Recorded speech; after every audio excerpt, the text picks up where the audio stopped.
Capítulo 9. Em ação. Gostaria de poder dizer que adquirir riqueza foi fácil, mas não foi. Para responder à pergunta, como começo? Apresento o processo pelo qual passei dia a dia.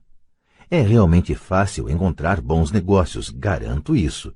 É como andar de bicicleta, depois de algumas peripécias, vira um passeio.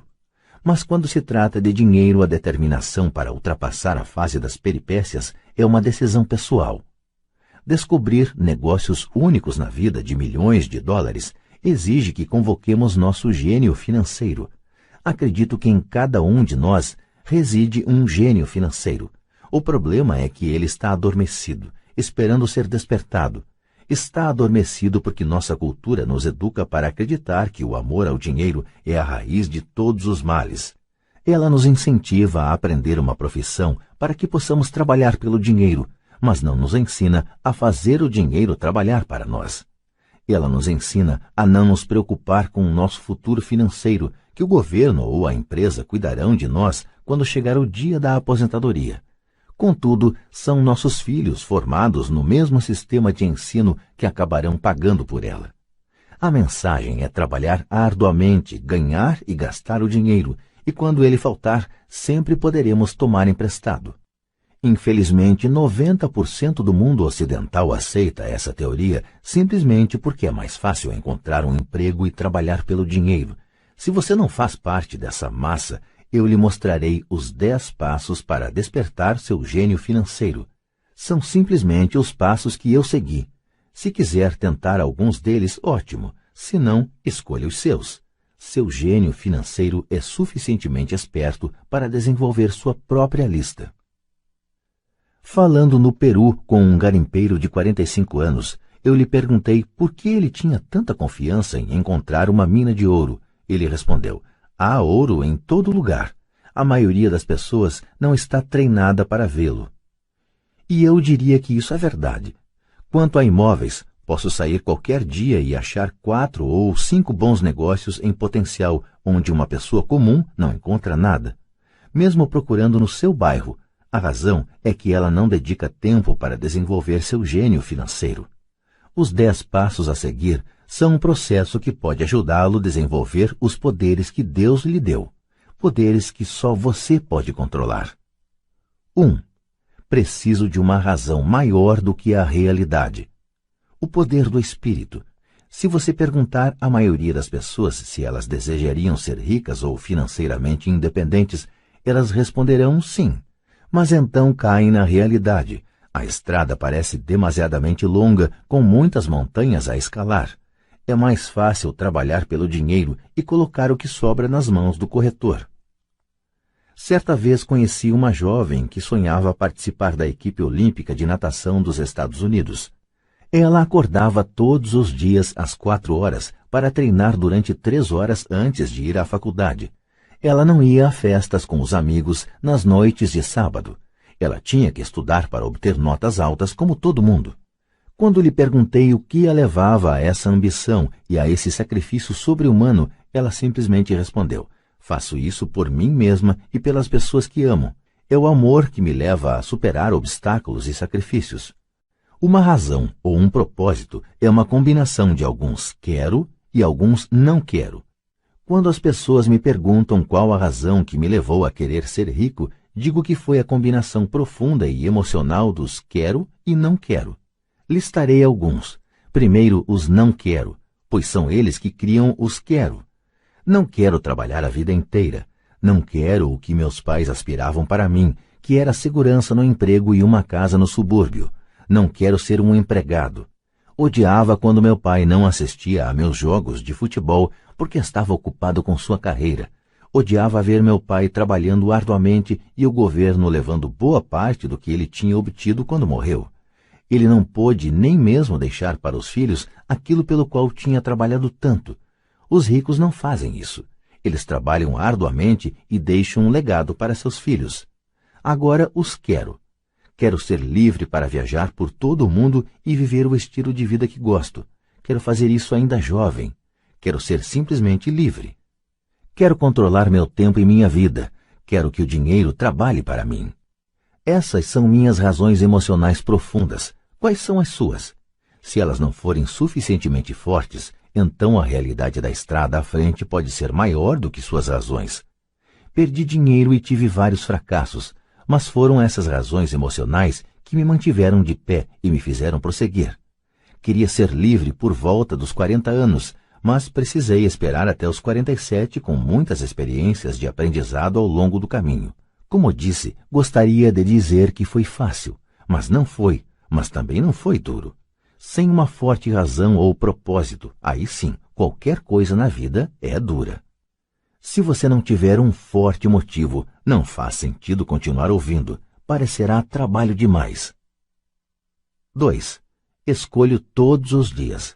O poder da escolha. Esta é a principal razão pela qual as pessoas querem viver em um país livre. Queremos o poder de escolha. Financeiramente, com cada dólar que temos em nossas mãos, temos o poder de escolher nosso futuro de ricos, pobres ou classe média. Nossos hábitos de despesa refletem quem somos nós. As pessoas pobres têm simplesmente maus hábitos de despesa. Uma vantagem que eu tive em criança foi a de que gostava de jogar banco imobiliário constantemente. Ninguém me disse que banco imobiliário era só para crianças, de modo que continuei jogando adulto. Também tinha pai rico que me mostrou a diferença entre um ativo e um passivo. Sendo assim, há muito tempo, quando ainda era garoto, escolhi ser rico e sabia que tudo o que eu tinha a fazer era adquirir ativos reais. Meu melhor amigo Mike tinha uma coluna de ativos que lhe fora dada, mas ele teve que optar por aprender a mantê-la. Muitas famílias ricas perdem os ativos na geração seguinte simplesmente porque não havia ninguém treinado para ser um bom guardião dos ativos. Muitas pessoas optam por não ser ricas. Para 90% da população, ser rico é confusão demais. Então inventam de dizer coisas como não estou interessado em dinheiro, nunca serei rico, não preciso me preocupar, ainda sou jovem, quando tiver algum dinheiro vou pensar sobre meu futuro, ou meu marido, mulher, cuida das finanças. O problema dessas afirmações é que elas roubam das pessoas que pensam assim duas coisas. Uma, tempo, que é nosso ativo mais precioso, e 2, o aprendizado. Só porque você não tem dinheiro, isso não é desculpa para não aprender. Mas é uma escolha que fazemos a cada dia, a escolha do que fazer com o nosso tempo, com o nosso dinheiro e com o que pomos em nossa cabeça. É o poder da escolha. Todos nós temos escolha. Escolhi ser rico e faço essa opção a cada dia. Invista primeiro na instrução. Na verdade, o único ativo real que você possui é sua mente, o instrumento mais importante que dominamos. Como disse, cada um de nós pode escolher o que põe em sua mente uma vez alcançada a idade suficiente. Você pode ficar assistindo a MTV o dia inteiro, ou ler revistas de golfe, ou fazer um curso de cerâmica ou um curso de planejamento financeiro. Você escolhe. A maioria das pessoas simplesmente compra investimentos em lugar de aprender a investir. Uma de minhas amigas, uma mulher rica, teve recentemente seu apartamento roubado. Os ladrões levaram um aparelho de televisão e o videocassete e deixaram todos os seus livros. Nós todos temos essa escolha. Novamente, 90% da população compra aparelhos de televisão e somente uns 10% compram livros de negócios ou fitas sobre investimentos. Então, o que é que eu faço? Vou aos seminários. Gosto quando eles duram pelo menos 2 dias, porque gosto de me aprofundar em um tema. Em 1973, estava assistindo à televisão e vi o anúncio de um seminário de 3 dias sobre como comprar imóveis sem precisar dar entrada. Gastei $385 e o curso me permitiu ganhar pelo menos $2 milhões, talvez mais. Porém, mais importante, me comprou vida. Não preciso trabalhar pelo resto da vida por causa daquele curso. Faço pelo menos 2 desses seminários por ano. Adoro fitas de áudio. A razão. Posso voltar para trás rápido. Estava ouvindo uma fita de Peter Lynch e ele disse algo de que discordei completamente. Em vez de me mostrar arrogante e crítico, simplesmente apertei o botão de retrocesso e ouvi aquele trecho da fita umas 20 vezes. Talvez até mais. De repente, mantendo minha mente aberta, entendi por que ele estava falando aquilo. Foi como uma mágica. Senti como se tivesse uma janela para a mente de um dos maiores investidores do nosso tempo. Ganhei uma tremenda profundidade e percepção dos vastos recursos de seu conhecimento e de sua experiência. Resultado líquido. Ainda tenho minha velha maneira de pensar e tenho a forma de Peter de ver o mesmo problema ou situação. Tenho 2 pensamentos em vez de um. Mais de uma forma de analisar um problema ou tendência, e isso não tem preço. Hoje me pergunto muitas vezes, como Peter Lynch faria isso, ou Donald Trump, ou Warren Buffett, ou George Soros? A única maneira pela qual posso acessar seu vasto poder mental é sendo suficientemente humilde para ler ou ouvir o que eles têm a dizer. Pessoas arrogantes e críticas são muitas vezes pessoas com baixa autoestima que têm medo de assumir riscos. Veja, se você aprender algo novo, terá que errar a fim de entender totalmente o que aprendeu. Se você ouviu até aqui, a arrogância não é um de seus problemas. Pessoas arrogantes raramente leem ou compram fitas. Por que elas o fariam? Elas são o centro do universo. Há pessoas inteligentes que discutem ou se defendem quando uma ideia nova se choca com o que pensam. Neste caso, sua assim chamada inteligência, combinada com a arrogância, se torna ignorância. Cada um de nós conhece alguém muito instruído ou que se acredita esperto, mas cujo balanço mostra outra coisa. Uma pessoa verdadeiramente inteligente saúda as novas ideias, porque novas ideias podem aumentar a sinergia de outras ideias acumuladas. Ouvir é mais importante do que falar. Se isso não fosse verdade, Deus não teria nos dado 2 ouvidos e apenas uma boca. Gente demais pensa com a boca, em vez de ouvir para assimilar novas ideias e possibilidades. Discute-se em lugar de se perguntar. Penso em minha riqueza a longo prazo. Não sou partidário da mentalidade do fique rico depressa, de muitos compradores de bilhetes de loteria ou frequentadores de cassinos. Posso comprar e vender ações, mas sempre compro instrução. Se você quer pilotar um avião, aconselho a tomar aulas antes. Sempre fico chocado com gente que compra ações ou imóveis, mas nunca investe em seu maior ativo, sua mente. O fato de ter comprado 1 ou 2 imóveis não o torna um especialista em imóveis. 3. Escolha os amigos com cuidado. O poder da associação. Em primeiro lugar, não escolho meus amigos levando em conta suas demonstrações financeiras. Tenho amigos que fizeram, de fato, voto de pobreza, bem como amigos que ganham milhões todo ano. O importante é que aprendo com todos eles e faço um esforço consciente para isso. Admito que há pessoas que procurei porque têm dinheiro, mas eu não estava atrás de seu dinheiro, queria seu conhecimento. Em alguns casos, essas pessoas de vastas posses se tornaram amigos queridos, mas nem todos. Há uma diferença que gostaria de destacar. Observei que meus amigos ricos falam de dinheiro, e não estou querendo dizer que se gabem. Eles se interessam pelo assunto. Já os amigos que sei estarem em dificuldades financeiras não gostam de falar de dinheiro, negócios ou investimentos. Muitas vezes pensam que isso não é educado ou que é anti-intelectual. Ou seja, também aprendo com os amigos que têm dificuldades financeiras, descubro o que não fazer. Tenho vários amigos que obtiveram mais de $1 bilhão durante suas breves vidas.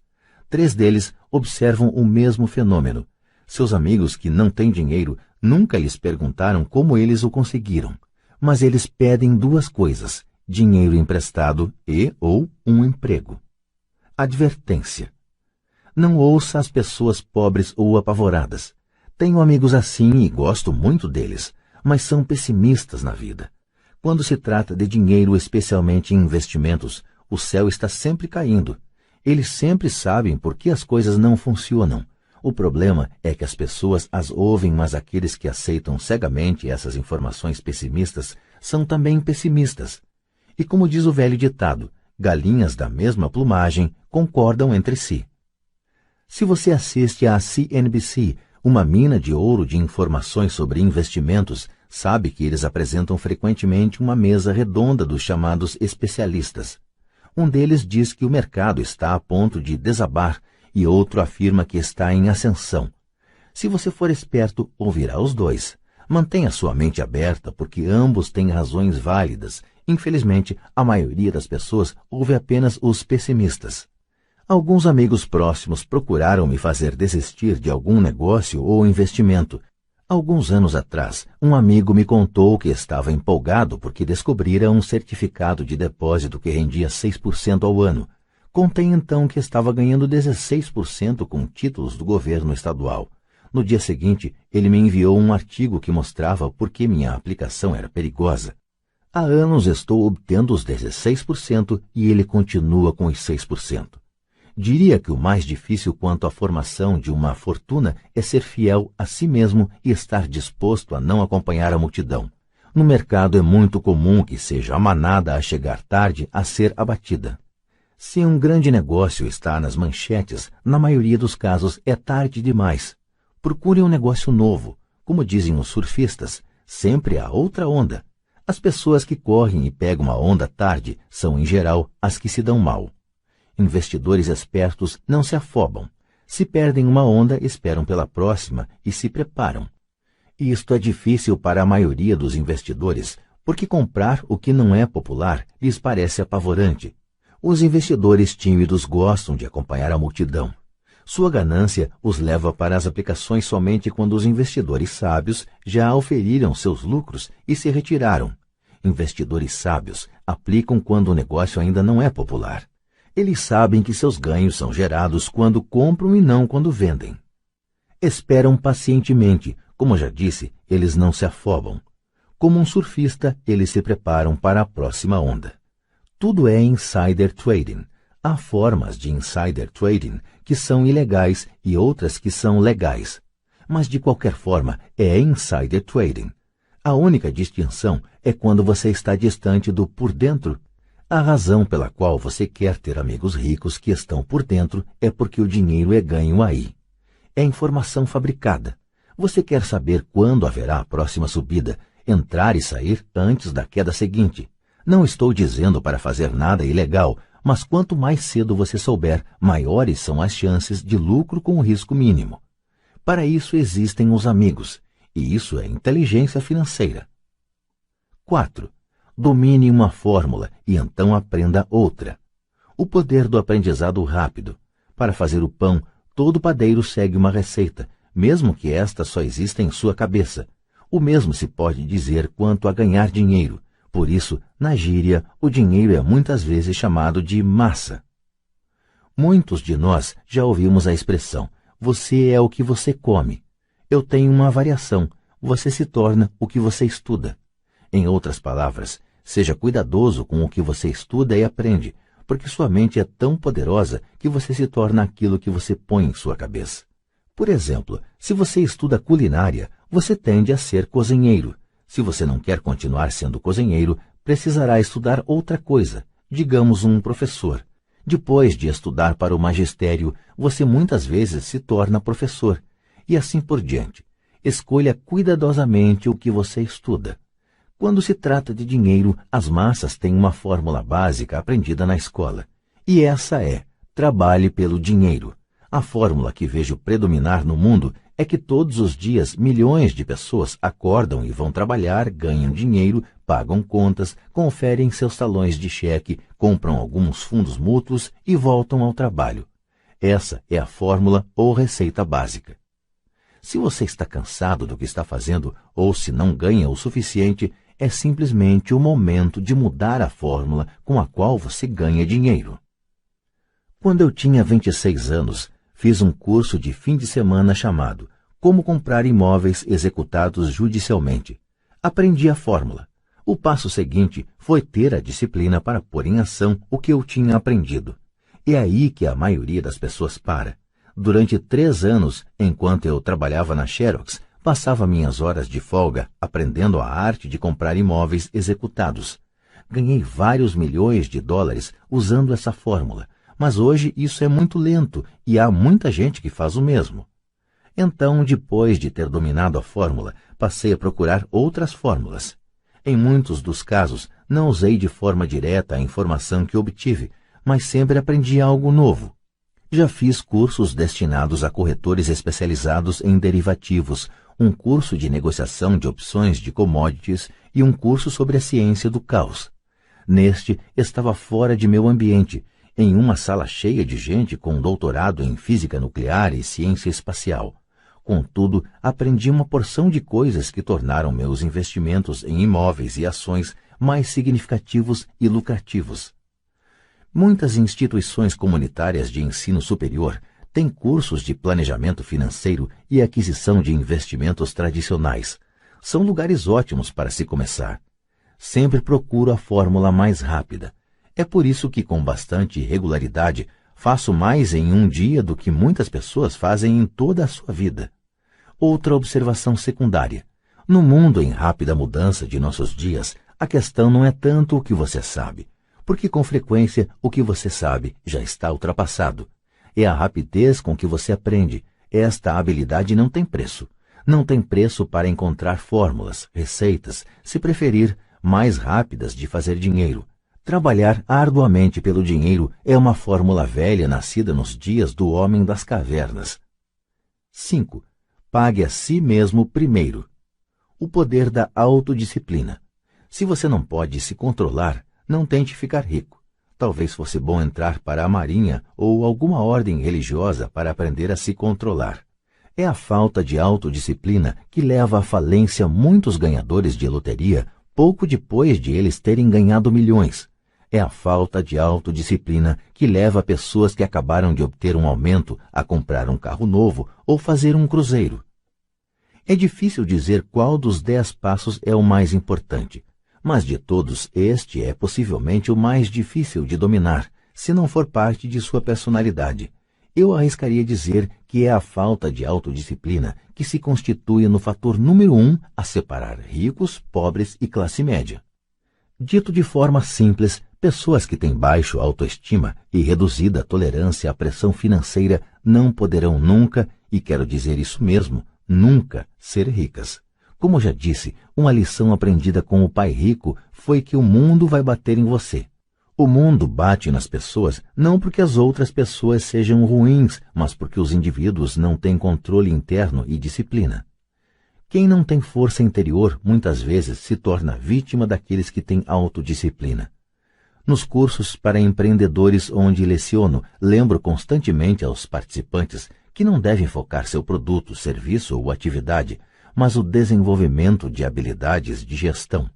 As 3 habilidades de gestão mais importantes para se iniciar um negócio próprio são: 1. Gestão do fluxo de caixa. 2. Gestão de pessoal. 3. Gestão pessoal do tempo. Diria que essas habilidades de gestão se aplicam a qualquer coisa, não apenas a empreendedores.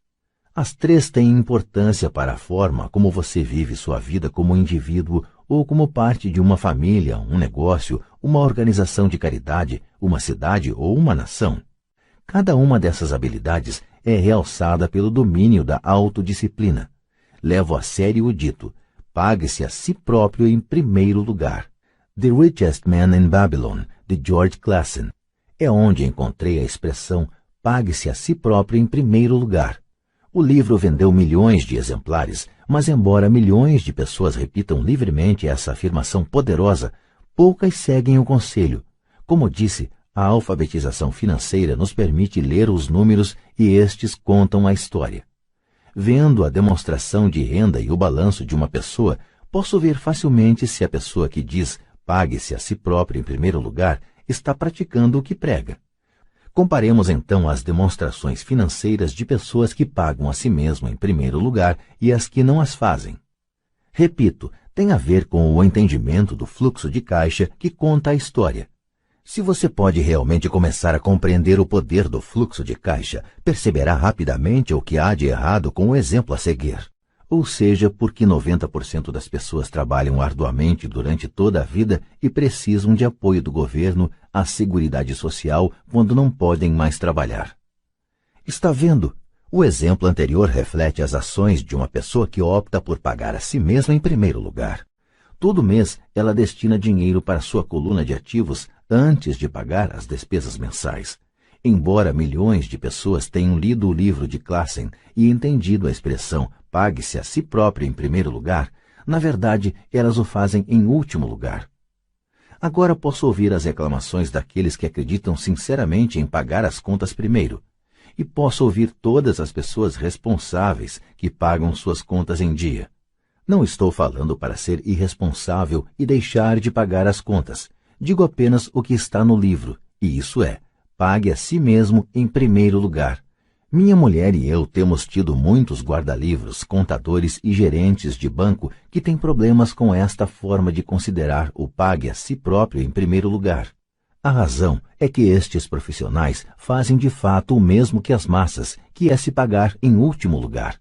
Eles pagam a todos os demais primeiro. Em certos meses, quando por qualquer razão o fluxo de caixa é bem menor do que minhas contas, eu pago a mim mesmo em primeiro lugar. Meu contador gritou em pânico: eles vão pegar o senhor? A Receita vai colocar o senhor na cadeia. O senhor vai acabar com sua capacidade de tomar crédito. Vão cortar a eletricidade. Ainda assim, pago a mim mesmo em primeiro lugar. Por quê? Perguntará você. Porque esse é todo o sentido da história de The Richest Man in Babylon. O poder da autodisciplina e o poder da força interior. Garra, num linguajar mais popular. É como o pai rico me ensinou no primeiro mês em que trabalhei para ele. A maioria das pessoas permite que o mundo bata nelas. O cobrador liga e diz: paga ou então? Aí você deixa de pagar a si próprio. Um vendedor diz: ponha no cartão. Seu corretor imobiliário diz para você ir em frente porque o governo permite dedução do imposto de renda da hipoteca de sua casa. É disso tudo que o livro trata. Ter a garra para ir contra a maré e enriquecer. Você pode não ser fraco, mas quando se trata de dinheiro, muitos balançam. Não estou falando para ser irresponsável. Não dou muito valor aos cartões de crédito e às facilidades de empréstimo porque quero pagar a mim primeiro. A razão pela qual minimizo minha renda é porque não quero entregá-la ao governo. É por isso, como sabem os que assistiram a meu vídeo The Secrets of the Rich, que minha renda se origina em minha coluna de ativos por meio de uma sociedade anônima em Nevada. Se eu trabalhar pelo dinheiro, o governo o pega. Embora pague minhas contas por último, tenho suficiente astúcia financeira para não me colocar em uma situação enrolada. Não gosto de dívidas de consumo. Na verdade, tenho passivos que são mais altos do que os de 99% da população, mas não pago por eles. Outros o fazem. Eles são chamados locatários. O principal, então, para se pagar a si próprio em primeiro lugar, é começar por não se endividar. Apesar de pagar minhas contas por último, me organizo para ter apenas pequenas contas sem importância que terei que pagar. Quando eventualmente estou num aperto, ainda assim pago primeiro a mim mesmo. Deixo que os credores e até o governo gritem. Gosto quando eles ficam zangados. Por quê? Porque eles me fazem um favor. Eles me inspiram a sair e criar mais dinheiro. Continuo pagando a mim mesmo primeiro, invisto o dinheiro e deixo os credores gritarem. Em geral, acabo, de qualquer forma, pagando logo. Minha mulher e eu temos excelente crédito, só que não cedemos à pressão e não gastamos nossa poupança ou liquidamos ações para pagar dívidas de consumo. Isso não é muito inteligente do ponto de vista financeiro. Portanto, a resposta é: 1. Não se endivide demais. Mantenha suas despesas reduzidas. Forme seus ativos primeiro. Então, compre uma casa maior ou um carro grande. Ficar preso na corrida dos ratos não é inteligente. 2. Quando apertado de dinheiro, não se afobe e não gaste suas poupanças ou investimentos.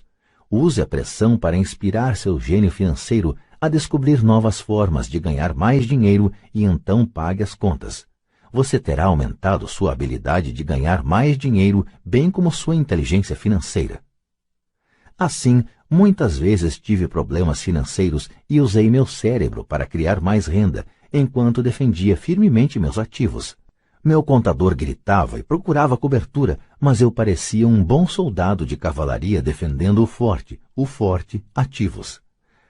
Pessoas pobres têm hábitos pobres. Um mau hábito comum é chamado inocentemente de meter a mão na poupança. Os ricos sabem que as poupanças só são usadas para criar mais dinheiro, não para pagar contas. Sei que isso parece cruel, mas, como já disse, se não for internamente resistente, o mundo vai sempre bater em você. Se é do tipo que não gosta de pressão financeira, então descubra uma fórmula que funcione para você. Uma boa fórmula é cortar despesas, pôr o dinheiro no banco e pagar mais do que o necessário em imposto de renda, aplicar em fundos mútuos seguros e esperar sempre resultados médios. Mas isto viola a regra do pague a si mesmo em primeiro lugar. Este princípio não estimula o autossacrifício ou a abstinência financeira. Não significa pagar a você mesmo primeiro e passar fome. A vida foi feita para ser desfrutada. Se você conjura seu gênio financeiro, pode ter todas as coisas boas da vida, enriquecer e pagar contas, sem se sacrificar. E isso é inteligência financeira. 6. Pague bem a seus corretores. O poder do bom conselho. Muitas vezes vejo pessoas colocando um cartaz na frente de casa: proprietário vende. Ou vejo na televisão muita gente se anunciando como corretor de desconto. Pai Rico me ensinou a fazer exatamente o contrário. Ele acreditava que os profissionais deviam ser bem pagos e eu adotei a mesma política. Hoje tenho a meu serviço advogados, contadores, corretores de imóveis e de ações caros. Por quê? Porque e destaco o se, as pessoas são profissionais, seus serviços devem render dinheiro para você. E quanto mais dinheiro ganharem, mais eu ganho. Vivemos na era da informação. A informação não tem preço. Um bom corretor deve lhe oferecer informação e dedicar tempo para instruir você. Tenho vários corretores dispostos a fazer isso por mim. Alguns me ensinaram quando eu tinha pouco ou nenhum dinheiro e até hoje trabalho com eles. O que pago a um corretor é pouco em comparação com o dinheiro que posso ganhar em consequência das informações que eles me trazem. Adoro quando meu corretor de imóveis ou de ações ganha muito dinheiro. Em geral, isso significa que ganhei muito dinheiro também. Um bom corretor, além de ganhar dinheiro para mim, me poupa tempo, como quando comprei um lote vazio por $9.000 e o vendi logo a seguir por $25.000, de modo que pude comprar mais depressa meu Porsche. Um corretor é seus olhos e ouvidos no mercado. Eles estão lá todos os dias enquanto eu não preciso estar. Prefiro jogar golfe. Também as pessoas que vendem sua casa por conta própria não dão muito valor ao seu tempo. Por que eu iria querer deixar de gastar alguns dólares quando posso empregar esse tempo para ganhar mais dinheiro ou para estar com aqueles que amo? O que acho engraçado é como tantas pessoas pobres e de classe média insistem em dar gorjetas de 15% a 20% nos restaurantes por um mau serviço e reclamam de pagar a um corretor algo entre 3% e 7%. Elas gostam de dar gorjeta a pessoas que figuram na coluna da despesa e maltratam as que estão na coluna dos ativos. Isso não é inteligente do ponto de vista financeiro. Nem todos os corretores são iguais. Infelizmente, em sua maioria, são apenas vendedores. E diria que os vendedores de imóveis são os piores. Eles vendem, mas têm poucos ou nenhum imóvel próprio. Há grande diferença entre um corretor que vende casas e um corretor que vende investimentos. E o mesmo se aplica a corretores de ações, títulos, fundos mútuos e seguros que se autodenominam de consultores financeiros. Como no conto de fadas, você tem que beijar um monte de sapos para achar um príncipe. Lembre o velho adágio: nunca chame um vendedor de enciclopédias se você precisa de uma enciclopédia. Quando entrevisto algum profissional pago, procuro primeiro descobrir quantos imóveis ou ações possuem pessoalmente e qual a alíquota de imposto que pagam. E isso se aplica a meus advogados tributaristas, bem como a meu contador. Uma de minhas contadoras tem seu próprio negócio. Sua profissão é a contabilidade, mas seu negócio são os imóveis. Eu tinha um contador que tinha uma pequena empresa de contabilidade, mas não tinha qualquer imóvel. Mudei porque nós não gostávamos do mesmo negócio. Descubra um corretor que leve a sério seus interesses. Muitos corretores dedicarão seu tempo a instruí-lo e eles podem ser o melhor ativo que você pode encontrar. Seja apenas justo e a maioria deles será justa com você. Se você se preocupar em cortar suas comissões, então por que eles quererão estar com você? É uma lógica simples. Como disse anteriormente, uma das habilidades gerenciais é a administração de pessoas. Muitas pessoas só conseguem gerenciar pessoas que consideram inferiores a si próprias e sobre quem podem ter um poder, como subordinados em uma relação de trabalho. Muitos gerentes médios continuam nessa posição e não são promovidos porque sabem como trabalhar com pessoas que estão abaixo deles, mas não com pessoas que estão acima. A verdadeira habilidade é administrar e pagar bem pessoas que são mais inteligentes do que você em alguma área técnica. É por isso que as grandes empresas têm conselhos administrativos. Você também precisa ter um, e isso é inteligência financeira. 7. Seja um doador índio. Este é o poder de obter alguma coisa a troco de nada. Quando os primeiros colonizadores brancos chegaram aos Estados Unidos, eles ficaram espantados com a prática cultural de alguns índios americanos. Por exemplo, se um colono estava com frio, o índio lhe dava um cobertor. Achando que fosse um presente, o colono frequentemente ficava ofendido quando o índio o pedia de volta. Os índios também ficavam perturbados quando constatavam que os colonos não queriam devolver o cobertor. É daí que se origina a expressão doador índio, um simples desentendimento cultural. No mundo da coluna de ativos, é vital para a riqueza ser um doador índio. A primeira pergunta do investidor sofisticado é: com que rapidez posso ter meu dinheiro de volta? Ele também quer saber o que poderá obter de graça, ou o que se chama uma participação nos lucros. É por isso que o retorno sobre o investimento é tão importante. Por exemplo, descobri um pequeno imóvel a alguns quarteirões de onde moro, que estava sendo executado judicialmente. O banco estava pedindo $60 mil e eu apresentei uma oferta de $50 mil que foi aceita, simplesmente porque estava acompanhada de um cheque à vista no valor de $50 mil. Verificaram que eu era sério. Muitos investidores perguntarão se eu não estava imobilizando muito dinheiro de uma vez. Não seria melhor hipotecá-lo? A resposta neste caso é não. Minha empresa de investimentos o aluga por temporada nos meses de inverno e obtém $2.500 ao mês durante 4 meses, quando os pássaros da neve procuram o Arizona. Fora da temporada de férias, seu aluguel é de apenas $1.000 mensais. Em cerca de 3 anos, consegui meu dinheiro de volta. Agora sou proprietário desse ativo, que gera dinheiro para mim todos os meses. O mesmo se aplica às ações.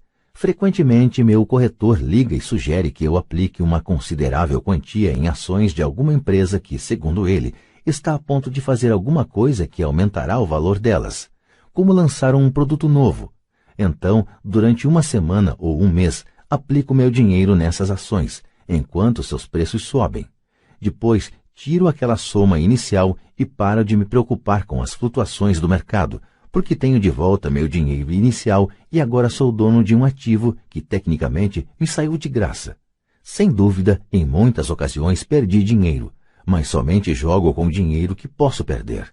Diria que na média de 10 investimentos, faço uns 2 ou 3 gols de placa. 5 ou 6 não são lá essas coisas, e perco em 2 ou 3. Mas limito minhas perdas ao dinheiro que apliquei neles naquele momento. As pessoas que odeiam o risco põem seu dinheiro no banco. E a longo prazo, qualquer poupança é melhor do que nenhuma poupança. Mas leva muito tempo para você recuperar seu dinheiro e, em muitos casos, você não leva nada de graça.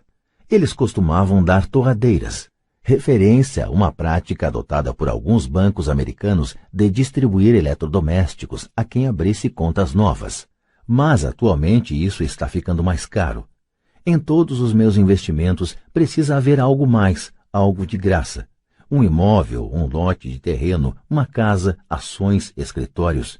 E o risco deve ser limitado ou deve ser uma ideia de baixo risco. Há livros inteiros que tratam deste assunto, de modo que não me estenderei aqui.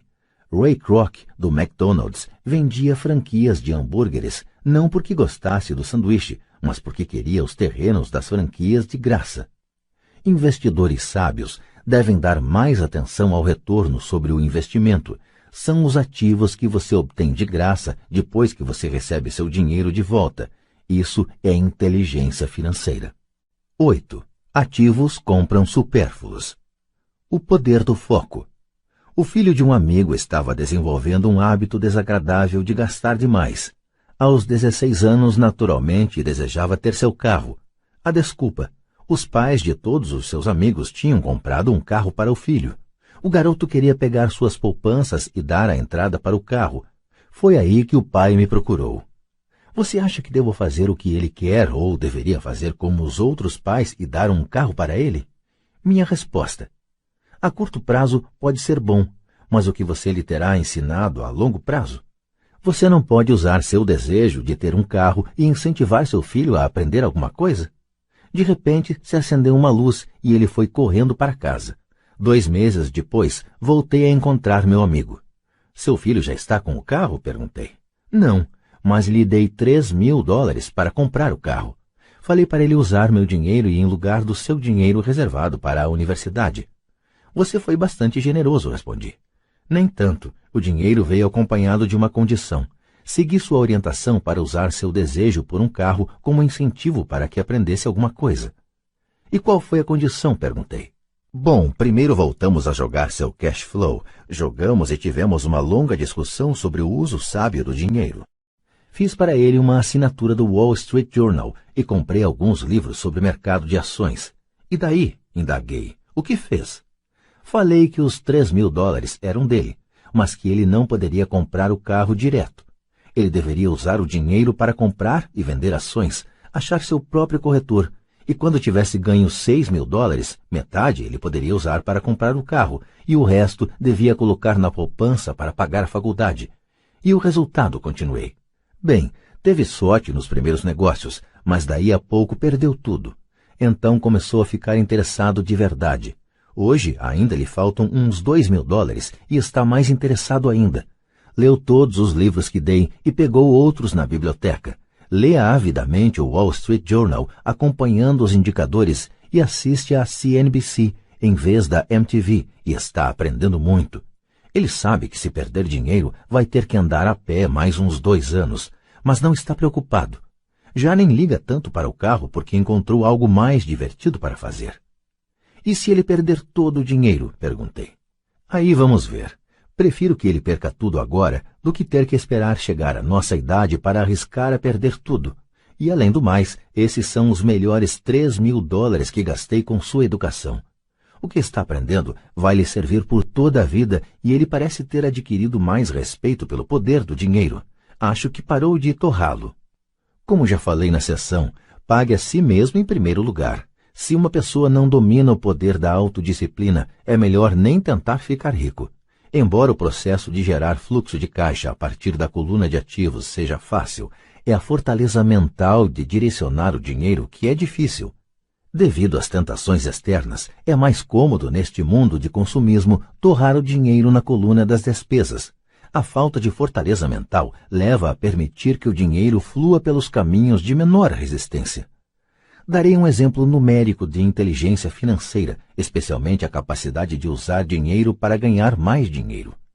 Se eu der a 100 pessoas $10.000 no início do ano, acho que ao fim do ano, 80 não terão mais nada. De fato, elas terão aumentado seu endividamento usando o dinheiro para dar entrada na compra de carro novo, geladeira, televisor, gravador de vídeo ou em viagem de férias. 16 terão aumentado esses $10.000 em torno de 5% a 10%. 4 terão aumentado a soma para $20.000 ou para alguns milhões. Estudamos para aprender uma profissão de modo a poder trabalhar pelo dinheiro. Na minha opinião, é também importante aprender a fazer o dinheiro trabalhar para nós. Gosto de meus supérfluos tanto quanto qualquer outro ser humano. A diferença é que algumas pessoas compram seus supérfluos em prestações. É a armadilha de querer imitar o vizinho.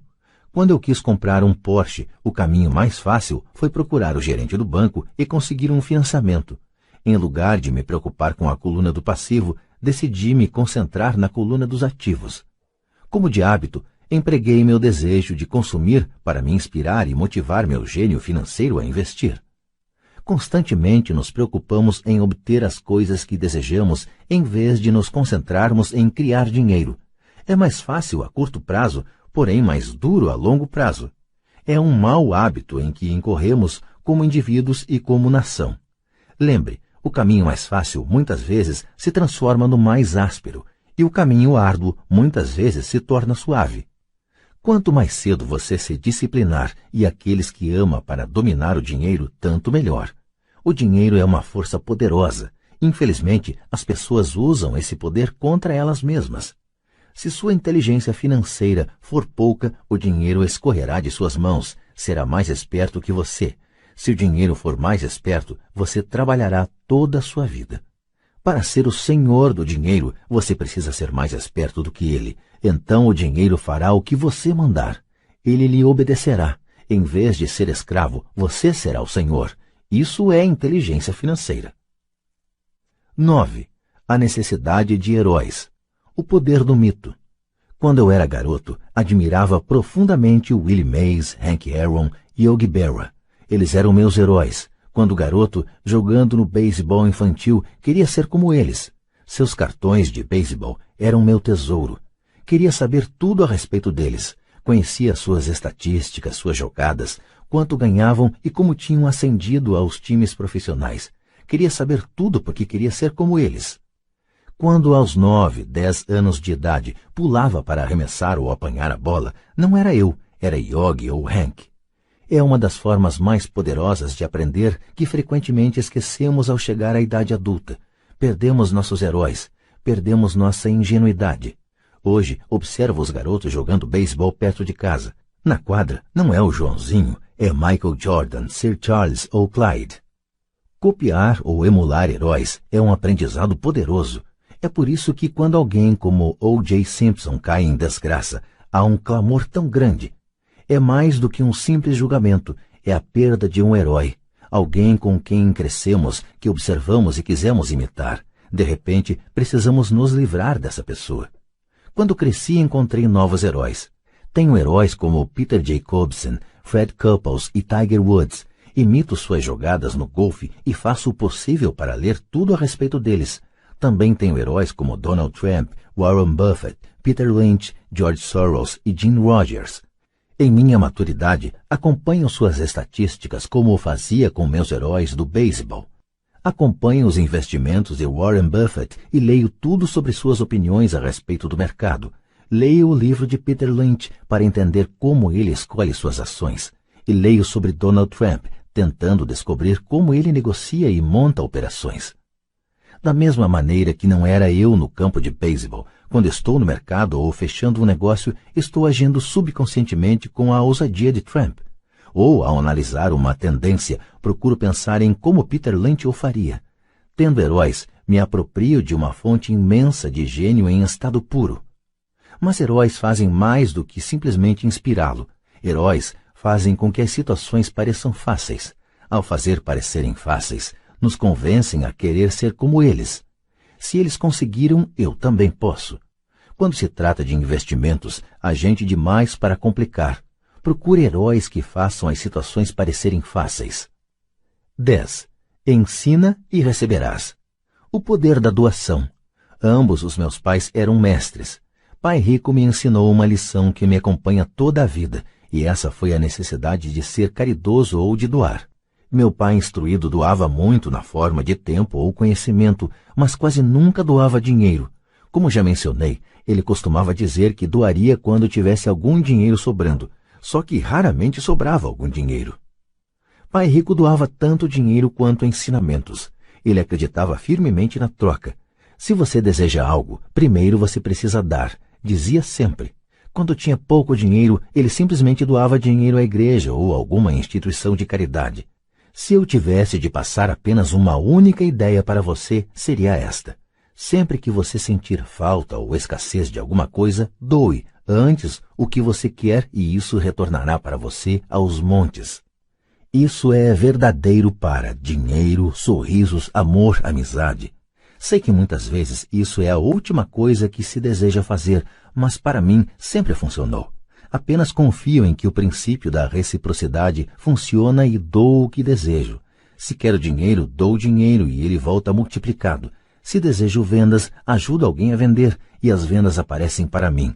Se desejo contatos, ajudo alguém a obter contatos. E como num passe de mágica, os contatos vêm para mim. Há muitos anos ouvi algo assim. Deus não precisa receber, mas os homens precisam doar. Pai Rico dizia com frequência, os pobres são mais gananciosos do que os ricos. Ele então explicava que, se uma pessoa era rica, essa pessoa oferecia algo que os outros desejavam. Ao longo de minha vida, em todos estes anos, sempre que senti necessidade de dinheiro ou de auxílio, procurava no fundo de meu coração o que eu queria e decidia doá-lo antes. Ao fazê-lo, o que eu doava sempre retornava para mim. Isso me lembra a história do cara sentado com lenha nos braços numa noite gelada, e ele gritava para a lareira à sua frente: "Quando você me esquentar um pouco, eu ponho um pouco de lenha dentro de você." Quando se trata de dinheiro, amor, felicidade, vendas e contatos, tudo o que a gente precisa lembrar é doar primeiramente o que se deseja, e isso retornará aos montes para nós. Muitas vezes, apenas o processo de refletir sobre o que você deseja e como você o poderia doar para alguém desencadeia uma torrente de generosidade. Sempre que sinto que as pessoas não estão sorrindo para mim, simplesmente começo a sorrir e a cumprimentar, e como por milagre, de repente há mais gente sorrindo à minha volta. É verdade que seu mundo é apenas um espelho de você. Por isso digo, ensina e receberás.